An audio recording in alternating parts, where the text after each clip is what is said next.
مهندس تام هانتر رو بخوایم بخریم کجا تست میکنید؟ تام هانتر رو بخواید بخرید زیر خاک با فلز طلا و نقره تست میکنید تا عمق 3 متر. استانداردترین چاله تستی که مورد تایید تمام کمپانی‌های فلزیابی و طلایابی در جهان هست. حتی تو آلمان، تو آمریکا، تو ترکیه از این چاله تست استفاده میکنن.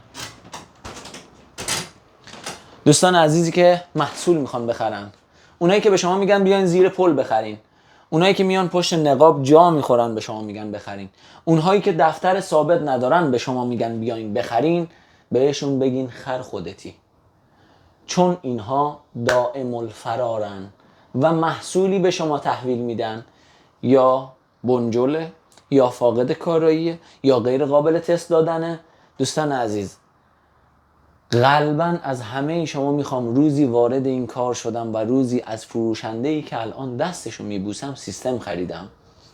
از اینجا زمانی من پا شدم رفتم کرمانشاه، رفتم اصفهان، رفتم تا دورترین شهرهایی که به مازندران فاصله دارن سیستم تهیه کردم و دست اونایی که به هم آموزش دادن توضیح دادن رو میبوسم و یه عمر دارم ازشون محصول میگیرم. چه وارد کننده ها، چه آموزش دهنده ها، همه اونایی که دارن خدمت میکنن در این عرصه، لطفاً درست تصمیم بگیرید، به هیچ عنوان عجله نکنید، سوال بپرسید، تحقیقات بکنید و موفقیت کسب بشه. امیدوارم که موفق باشید. همه سیستم های ما، همشون، اگر یه آقا محمدی بخواد بیاد سیستم بخره، سیستم رو میدیم دست آقا محمد. داداشش هم که اومد سیستم رو همراش بخره، سکه نقره یا سکه طلا رو میدیم دست داداشش، میگیم بفرمایید